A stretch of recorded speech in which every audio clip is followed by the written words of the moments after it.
आगे देखेंगे, आगे सेक्शन में जाएंगे और पत्रस का जो सेक्शन है उसको पढ़िए।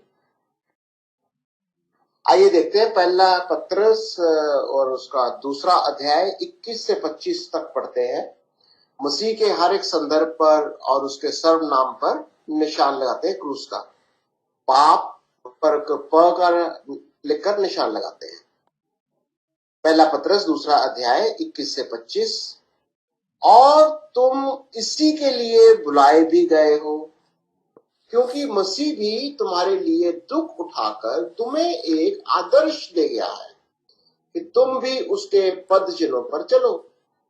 ना तो उसने पाप किया, ना उसके मुंह से छल की कोई बात निकली। वह गाली सुनकर गाली नहीं देता था और दुख उठाकर किसी को भी धमकी नहीं देता था, और पर अपने आप को सच्चे न्यायी के हाथ में सौंपता था। वह आप भी हमारे पापों को अपनी देह पर लिए हुए क्रूस पर चढ़ गया, जिससे हम पापों के लिए मरकर धार्मिकता के लिए जीवन बिताएं। उसी के मार खाने से तुम चंगे हुए हो, क्योंकि तुम पहले भटकी हुई भेड़ों के समान थे, पर अब अपने प्राणों के रखवाले और अध्यक्ष के पास लौट आए हो। आगे देखेंगे आप अपने इन वचनों से मसीह के बारे में क्या सीखा। तो यहाँ पर हम देखेंगे मसीह के बारे में हम क्या सीखते। बट एक पत्रस जो था, एक पत्रस जब इसको लिखा तो उसको कौन सी, मेरा सवाल आपसे है कि कौन सी आयत उसके जहन में आई उस समय। हमने पढ़ा जो आयत ऐजिया में पढ़ा, बिल्कुल अभी जो हमने ये भजन संहिता में पढ़ा, यशायाह नबी के बारे से पढ़ा, जो भी हमने पढ़े उसकी पुरानी नबूवतें, बिल्कुल वही तो उसको याद आई होंगी। तो हम देखेंगे मसीह के बारे में हम क्या सीखते हैं, बताइए ब्रदर। और पत्रस भी तो यही कहता है। अब पत्रस यहाँ पर कहता है कि हमारे लिए उसने एक आदर्श छोड़ गया, यानी कि क्रूस का रास्ता, अगर यीशु मसीह के पीछे चलना है तो उसके आदर्श को, उसके रास्ते को ही लेना पड़ेगा। क्योंकि अगर हम उसके रास्ते को नहीं लेते, उसके दुख, कहता है क्योंकि मसीह भी तुम्हारे लिए दुख उठाकर तुम्हें एक आदर्श दे गया है। और हमारी बुलाहट इसीलिए है कि हम उसके पद चिन्हों पर चले। या तो मेरा सवाल ये है कि तो हमें पहले से बताया गया है कि एक चेले को किस तरह का कष्ट उठाना पड़ेगा करके। देखिए यहाँ पर बोलते हैं ना कि रोजी पिक्चर नहीं दिया गया है। यहाँ पर नहीं कहा कि तुम अगर मसीह में आओगे तो तुम्हें सब चीजें मिलेगा, या तुम्हें कोई सताव नहीं होगा, तुम्हारे लिए सब भला होगा। तुम बहुत सारे लोग इस तरह के प्रचार करते, पर यहाँ पर क्या लिखा है, तुम इसी के लिए बुलाए भी गए हो। यहाँ पर बहुत तो यहाँ पर देखा तुम इसीलिए बुलाए गए हो, तुम्हारी बुलाहट इसीलिए हुई है क्योंकि मसीह भी तुम्हारे लिए दुख उठाकर तुम्हें एक आदर्श दे गया है कि तुम भी उसके पद चिन्हों पर चलो। तो हम किसके पद चिन्हों पर हमें चलना है? यीशु मसीह के लिए। हाँ भाई, मुझे ये दिखाई दे रहा है यहाँ पर कोई लालच नहीं है। हाँ। कोई लालच नहीं है, बल्कि ये कहा जा रहा है कि तुम्हें क्रूस उठाकर चलना है यीशु मसीह की तरह। Yes, very nice. आगे देखो क्या बोल रहा है यीशु के बारे में, क्या और क्या लिखा है। और हम देखते हैं कि यीशु मसीह का जीवन, हमको कौन सा रास्ता लेना है। उसने कोई पाप नहीं किया, पहली बात, और ना ही उसके मुंह से कोई छल की कोई बात निकली, यानी उसका जुबान कितना कंट्रोल में होगा। और ये आदर्श आज हमारे लिए है कि हमको अगर क्रूस का रास्ता, यीशु का रास्ते पर चलना है तो हमारी जुबान कितनी कंट्रोल पर होनी चाहिए। गाली सुनकर गाली नहीं देता था, दुख उठाकर किसी को भी धमकी नहीं देता था, और अपने आप को सच्चे न्यायी के हाथ में सौंपता था। आज हमारे लिए यही रास्ता है भाई जी, बहुत ही सकड़ा रास्ता है ये। वह गाली, और वह आप ही हमारे पापों को अपनी देह में लिए हुए क्रूस पर चढ़ गया। बताइए इतना बड़ा कुर्बानी का रास्ता है, जिससे हम पापों के लिए मरकर धार्मिकता के लिए जीवन का। इसका मतलब है हमको कितना पाप के लिए मर जाना है, क्योंकि यीशु ने हमारे पापों को अपने ऊपर लेकर कितना दुख सहा। हम कैसे पाप कर सकते हैं। ये तो मार खाने से हम चंगे हुए। यस। और हम पहले तो भटके हुए थे भेड़ों के समान, परंतु अब हम अपने यीशु, अपने प्राणों के रखवाले, हमारा अध्यक्ष, उसके पास लौट आए। ओके, अगला सवाल देखेंगे थोड़ा सा और इसमें छानबीन करेंगे हम।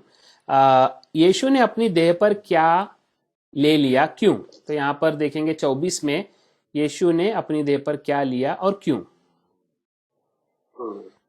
यीशु ने आप ही विलिंगली, जानबूझकर, कुत्ते समझते हुए, डेलिब्रेशन है यहाँ पर, आप ही हमारे पापों को अपनी देह में लिए और उस पर चढ़ गया। यस। और जिससे हम पापों के लिए मरकर, हम पापों के लिए अदरवाइज नहीं मर सकते अगर यीशु ने हमारे पाप अपने ऊपर ना लिए होते। हम अपने पापों के लिए मरकर अभी धार्मिकता के लिए जी सकते हैं, क्योंकि यीशु ने हमारे पाप अपने ऊपर ले लिए। और इसीलिए तो उसके मार खाने से हम चंगे हुए हैं। Very nice. तो इंग्लिश में एक वर्ड यहाँ पर इस्तेमाल हो रहा है, इंग्लिश में उसको हम लोग बोलते हैं कि सब्स्टिट्यूशनल डेथ। मतलब हमारे लिए वो सब्स्टिट्यूट बना, हमारे अदला बदली, हम मतलब अदला बदली का जो वर्ड है उसको इस्तेमाल किया है वहां पर। तो ये लिखा है कि वह आप ही हमारे पापों को अपनी देह में पर ले लिया और क्रूस पर चढ़ गया। तो हमारे पापों को लेकर जहां पर हमें चढ़ना था वो अपने ऊपर लेकर वो चढ़ गया। ठीक है, तो सब्स्टिट्यूशन वहां पर दिख रहा है। और जिससे, और ये वो जो रीजन इसलिए क्यों किया, जिससे हम पापों के लिए मरकर धार्मिकता के लिए जीवन बिताए। तो अभी हम विश्वास करने वालों जो लोग हैं, हमें धार्मिकता के लिए हमारा जीवन बिताना है, इसीलिए उसने लिखा है कि जिससे हम पापों के लिए मरकर धार्मिकता के लिए जीवन बिताए, उसी के मारे जाने से, मार खाने से तुम चंगे हो गए। तो यहाँ पर एक सब्स्टिट्यूशन या अदला बदली दिख रहा है, जो हमें चाहिए, हम पर आना था वो उस पर आ गया। वेरी गुड, बिल्कुल, यस। हाँ, अगले सेक्शन में जाएंगे, अगला देखेंगे। क्या आप इन वचनों और एजिया 53 के उन वचनों के बीच कोई संबंध देखते हैं जो हमने पहले पढ़े थे? तो यहाँ पर कनेक्शन क्या है? एजिया 53 का यहाँ पर क्या हो रहा है? जो 700 साल पहले लिखा था और अभी क्या हो रहा है उसको? बिल्कुल वही बात है जो यशायाह नबी ने लिखा था कि वो हमारे लिए दुख उठाया, हमारे पापों को अपनी देह में लेकर क्रूस पर चढ़ गया, यानी कि ताकि हम जो है वो धार्मिकता के लिए जिएं। ये बिल्कुल हमारे और उसके मार खाने से हम चंगे हुए। ये कितनी बढ़िया बात है। ये बात अभी नए नियम के अंदर पतरस भी कहता है और यशायाह नबी ने भी इसी बात को कहा। तो एक तरह से फुलफिलमेंट हो रहा है ना, नबूवत का जो है उसको पूरा हो रहा है। जो नबूवत एजिया नबी ने की थी वो पतरस बता रहा है कि वो नबूवत मसीह में या मसीह के क्रूस के मृत्यु पर पूरा हो गया। तो यहाँ पर एक कनेक्शन, हमें उस तरह का कनेक्शन यहाँ पर दिख रहा है। आगे देखेंगे, आगे क्या लिखा है करके देखेंगे कि मसीह के घावों या मार खाने द्वारा आज हमारे लिए क्या प्राप्त होता है। तो मसीह के घावों या मार खाने से हमें क्या प्राप्त होता है? 24 में देखिए, उसका आंसर आपको 24 मिलेगा। हाँ, यहाँ पर देखता है कि यीशु मसीह ने अपनी देह पर, अपने ही जिस्म के अंदर, अपनी देह के अंदर हमारे पापों को लिया, बिल्कुल अपने अंदर ले लिया। और जिसने हम, ताकि हम अपने पापों के लिए मर जाए। ये बात ये विश्वास करने से समझ में आता है कि हम अपने पापों के लिए तब तक नहीं मर सकते जब तक हम ये ना समझ लें कि मेरे पापों के लिए यीशु मसीह मर गया। यस। तो यहाँ पर एक देखिए, एक हम शुरुआत में इस अध्याय के शुरुआत में हमने पढ़ा कि अगर पाप एक कॉमन समस्या है, देखिए जैसा अभी देखिए कोई भी एक बीमारी ले लो, जैसा सरदर्द ले लो, तो सरदर्द तो कॉमन समस्या है, सभी लोगों को सरदर्द होता है। दुनिया में कोई कहीं भी जाओ, वो सरदर्द जो है सबको सरदर्द होता है। या हम लोग नहीं कहते कि इस व्यक्ति को इस तरह, जैसा रिलीजन या मजहब के हिसाब से सरदर्द नहीं होता है किसी को, कि किसी को ये सरदर्द हो गया, फलाना सरदर्द हो गया, पर सरदर्द सरदर्द है। और जो इलाज जो है वो भी कॉमन होना चाहिए। तो यहाँ पर एक इलाज लिखा है, उसी के मार खाने से तुम चंगे हुए। तो परमेश्वर ने एक इलाज बनाया जिससे सारी जगत का पाप या सारी जगत का रोग चंगा हो सकता है। और वो दवाई ये है कि यीशु ने अपने ऊपर वो मार ले लिया, या अपने आप में उसने अपना मार्ग उसने मार खाया। तो उस तरह का वहां पर एक मार्ग दिखाई देता है। हमारे लिए आपने जैसे वर्ड यूज किया था सब्स्टिट्यूशनल, यस, हमारे लिए, हमारे जगह पर उसने सब कुछ कर दिया, दुख उठाया, हमारे लिए मार खाया, उसने लहू बहाया, सलीब पर चढ़ गया। तो यहाँ पर जो सवाल लास्ट क्वेश्चन है इस सेक्शन का, पद 25 में मसीह का वर्णन किस प्रकार से किया गया है? तो हम देखेंगे 25 में मसीह का वर्णन या नाम क्या दिया है यहाँ पर। यहाँ पर पद 25 के अंदर देखते हैं कि वह हमारे लिए अध्यक्ष है, प्राणों का रखवाला है। क्योंकि हम तो भटके हुई भेड़ों के समान हैं या थे, पर यीशु मसीह हमारे प्राणों का रखवाला है, चरवाहा है वो, और अध्यक्ष है, यानी कि हमारा चीफ शेफर्ड है वो। यस, हाँ, इंग्लिश में तो थोड़ा सा और क्लियरली लिखा है, but now you have return to the shepherd and guardian of your souls. तो यहाँ पर हिंदी में लिखा है कि पर अब अपने प्राणों के रखवाला। तो प्राणों के रखवाला भी शेपर्ड जैसा ही हो गया, पर यहाँ पर जो लिखा है प्राणों के रखवाला, यीशु हमारे प्राणों का रखवाला है और अध्यक्ष भी है। तो वो अध्यक्ष भी है, यहाँ पर लिखा है। हम लौट आए हैं। पहले हमारी दशा ये थी कि हम दूर चले गए थे, भटक गए थे, पर अभी हम लौट आए हैं। तो अभी हमारी दशा है कि हम लौट आए। किसके पास लौट आए? प्राणों के रखवाला और अध्यक्ष के पास, जो यीशु मसीह है, उसके पास हम लौट आए। अगला सेक्शन देखेंगे, अगला पढ़िए जरा।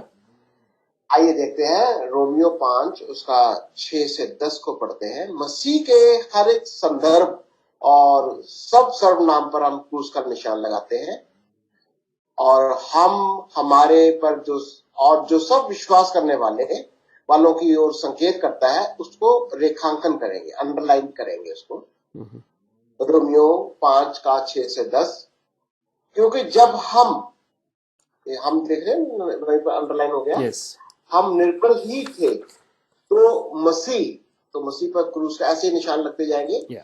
हाँ, तो मसीह ठीक समय पर भक्तिहीनों के लिए मरा। तो भक्तिहीन को भी लगा सकते थे, अंडरलाइन कर सकते थे।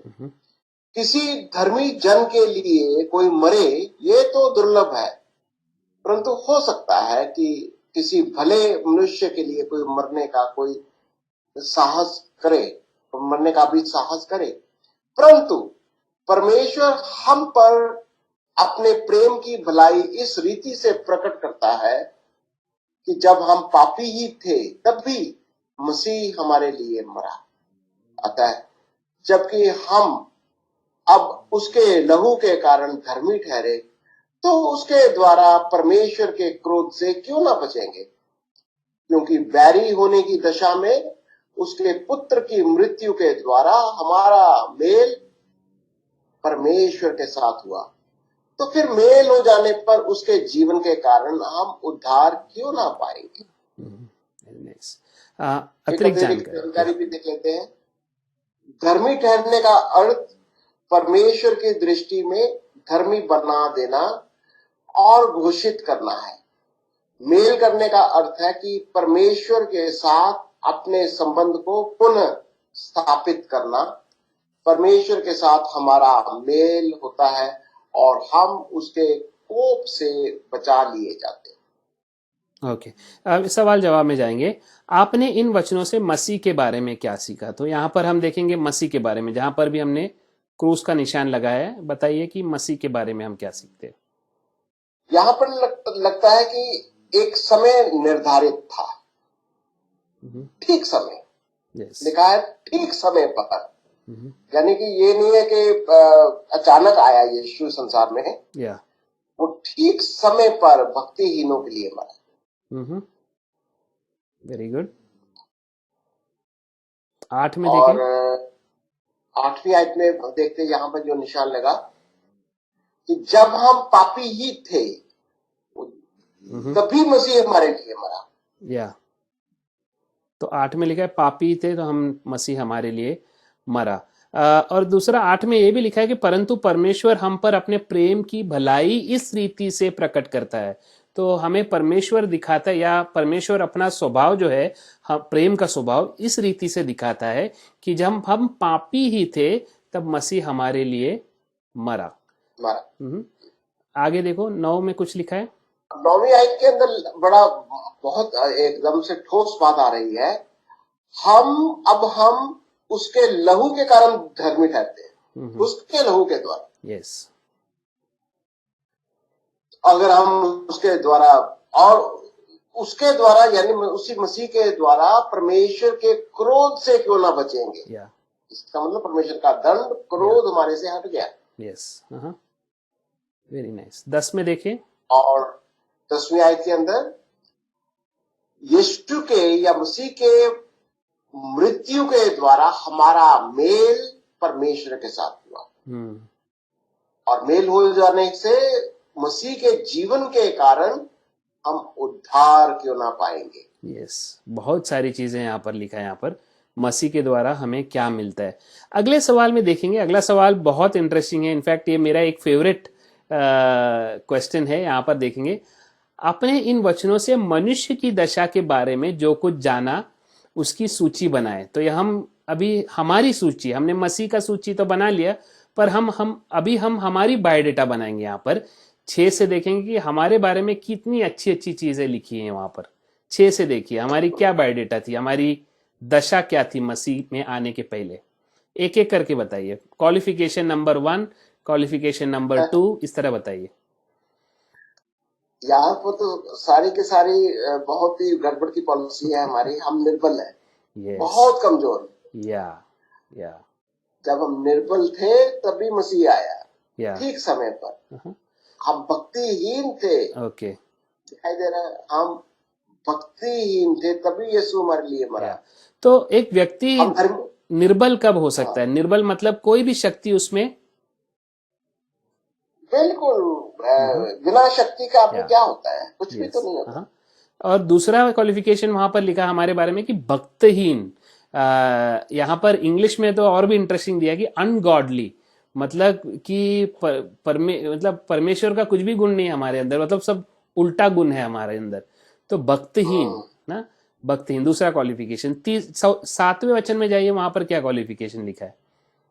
यानी कि धर्मी जन तो है ही नहीं है, हम तो बिल्कुल अधर्मी थे। क्योंकि लिखा है किसी धर्मी जन के लिए कोई मरे तो मरे, पर ये दुर्लभ है कि कोई हो सकता है, पर किसी भले के लिए कोई मरने का साहस भी करे। तो धर्मी का ऑपोजिट क्या हो गया? धर्मी का ऑपोजिट हो गया अधर्मी। और भले का ऑपोजिट? भले बुरे। तो वहां पर देखिए, वहां पर एक निर्बल, भक्तहीन, अधर्मी, बुरे, चार शब्द हमें हमारे बारे में मिल गया। अभी 8 में देखो, हम पापी ही थे। तो 5वां क्वालिफिकेशन इस रीति से प्रकट करता है, जब हम पापी ही थे, पापी थे। तो 5वां क्वालिफिकेशन हो गया, पांचवा हो गया पापी। ये हम पापी थे तभी मसीह हमारे लिए मरा। 9 में जाओ, कुछ क्वालिफिकेशन वहां पर लिखा है हमारा। वहां पर 9 के अंदर देखिए, 9 के अंदर यहाँ पर परमेश्वर का क्रोध है हमारे ऊपर। एक क्वालिफिकेशन है कि परमेश्वर का क्रोध हमारे ऊपर बना रहता है। तो हम दूसरे शब्दों में कहेंगे कि हम परमेश्वर के क्रोध के पात्र थे। क्रोध के पात्र थे, परमेश्वर के क्रोध के पात्र। तो 6वां क्वालिफिकेशन है कि हम मसीह को जानने के पहले हमारे ऊपर परमेश्वर का क्रोध आना लाजमी था, या हम परमेश्वर के क्रोध के पात्र थे। 6वां क्वालिफिकेशन। और 10 में देखिए, और कुछ है क्या वहां पर? 10 में हम एक बैरी दशा में थे, हम परमेश्वर के उसके पुत्र के बैरी थे। बैरी मतलब क्या हो गया? बैरी मतलब इंग्लिश में लिखा है वी वर एनिमीज, मतलब दुश्मन, बैरी ना। तो दुश्मन एक दूसरे के चेहरे में हम देख नहीं सकते थे, हम बैरी थे। तो वो भी हमारा 7th क्वालिफिकेशन वहां पर दिखा है, क्योंकि बैरी होने की दशा में उसके पुत्र की मृत्यु के द्वारा हमारा मेल परमेश्वर के साथ हुआ। तो यहां पर लिखा है कि मेल हुआ, हमारा मेल जो था, हम परमेश्वर के साथ हमारा मेल हुआ, पर उस मेल करने के लिए पुत्र को मरना जरूरी था वहां पर। बहुत डीप यहाँ पर जो थॉट है, परमेश्वर का वचन बहुत ही गहराई से बताता है कि पुत्र की मृत्यु के द्वारा हमारा मेल हुआ, हम बैरी दशा से अब दोस्ती की दशा में चले गए, हम अभी दोस्त है परमेश्वर की। Very nice. अगला जाएंगे और पद 9 को देखें। परमेश्वर की योजना में यीशु के लहू ने हमारे लिए क्या प्राप्त किया? अब हमारा पद 9 के अनुसार परमेश्वर से क्रोध से बच गए, धर्मी ठहरे, यीशु के लहू के द्वारा धर्मी ठहरे। और यस तो 2 चीज लिखा है, एक हम लहू, उसके लहू के कारण धर्मी ठहरे। तो हमें धर्मी ठहराने वाला क्या है? वह यहाँ पर क्या है? यीशु मसीह का लहू। तो दूसरे शब्दों में कहेंगे, लहू के बगैर धर्मी हम हो ही नहीं सकते, बिल्कुल नहीं हो सकते। और लहू के बगैर हम क्रोध से बच ही नहीं सकते। अगर परमेश्वर का क्रोध से हमें बचना है तो एक ही उपाय परमेश्वर के वचन में दिया है, वो है यीशु का लहू। Very good, very nice, very okay. आगे देखेंगे, अगला सवाल देखेंगे। और पद 10 के अनुसार मसीह की मृत्यु और जीवन के द्वारा हम क्या प्राप्त करते हैं और वे किस प्रकार आपस में संबंधित है? पद 10 को देखेंगे, मसीह की मृत्यु और जीवन के द्वारा हम क्या प्राप्त करते हैं और वो आपस में किस तरह संबंधित है। पद 10 में हम देखते हैं कि पहली बात, हम बैरी थे, हम परमेश्वर के साथ हमारी दुश्मनी थी, परंतु उसके पुत्र की मृत्यु के द्वारा हमारा मेल मिलाप परमेश्वर के साथ होता है। और उस मेल मिलाप हो जाने से उसके जीवन के द्वारा कारण, यीशु मसीह के जीवन के कारण हम उद्धार पाते हैं। यस। तो मृत्यु क्या करता है? यीशु का मृत्यु क्या करता है? और जो जीवन जो है, पुनरुत्थान क्या करता है हमारे लिए?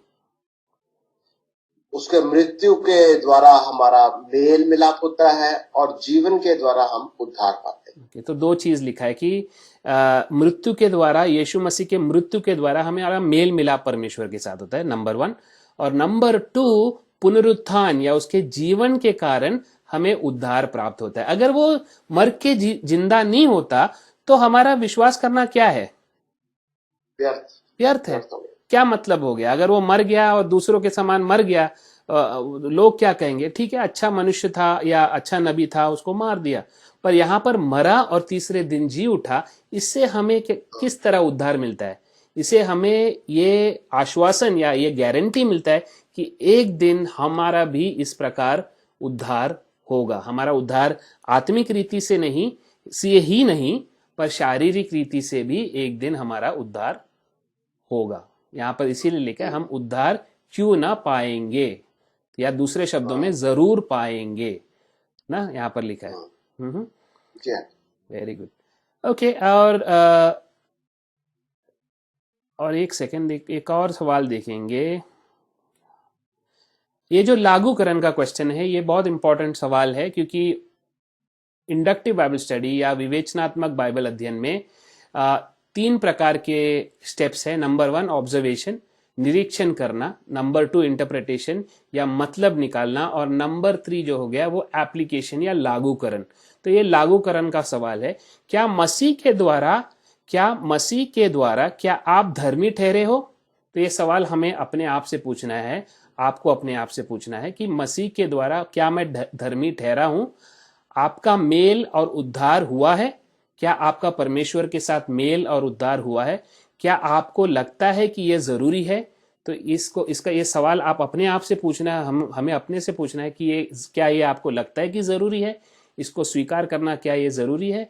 तो हम ये सवाल हमारे दर्शकों पर छोड़ते हैं और आगे के सेक्शन में जाकर हम इसे आवृत करते हैं, या हम संक्षेप में देखते हैं कि क्या इस अध्याय का सारांश क्या है। आइए संक्षेप में देखते हैं। पुराने नियम की व्यवस्था में लिखा है, शरीर का जीवन लहू में होता है। लेवी व्यवस्था उसका 17वां अध्याय और 11वीं आयत में लिखा है ये। और नया नियम इस बात की पुष्टि करता है, बिना लहू बहाए पापों की क्षमा नहीं है। इब्रानियों 9:22। दूसरे शब्दों में, हम सबको पापों के कारण मरना था। हमारे पापों का दंड चुकाने के लिए किसी निर्दोष का लहू बहाया जाना जरूरी था, और इसलिए परमेश्वर ने एक स्थानापन्न यानी कि बदले में तैयार किया, एक मेमना, मसीह के आगे चलने वाला या उसके आने की घोषणा करने वाला, अर्थात यूहन्ना बपतिस्मा देने वाला यीशु को देकर पुकारता है, ये परमेश्वर का मेमना है जो जगत के पाप उठा ले जाता है। यूहन्ना 1:29। जबकि आप ये पाठ को पढ़ चुके हैं, आप क्या सोचते हैं? जो यूहन्ना बपतिस्मा देने वाले ने यीशु के बारे में कहा था, क्या वह सच है? क्या आप देख सकते हैं कि यीशु किस प्रकार परमेश्वर ऐसा मेमने बन गया जो जगत के पाप उठा ले गया? क्या यह देखना अद्भुत बात नहीं कि परमेश्वर ने अपनी सबसे अनमोल सृष्टि, पुरुष और स्त्री, जिन्हें उसने अपने स्वरूप में रचा, के लिए कि इस प्रकार छुटकारे यानी दाम देकर खरीदना के लिए मार्ग तैयार करे? बाइबल बताती है, बाइबल कहती है कि परमेश्वर प्रेम है। पहला यूहन्ना उसका 4 अध्याय 8 और 16 आयतें। क्या आप परमेश्वर के प्रेम को इस अनोखे बलिदान के द्वारा प्रदर्शित होता हुआ देखते हैं? Thank you brother.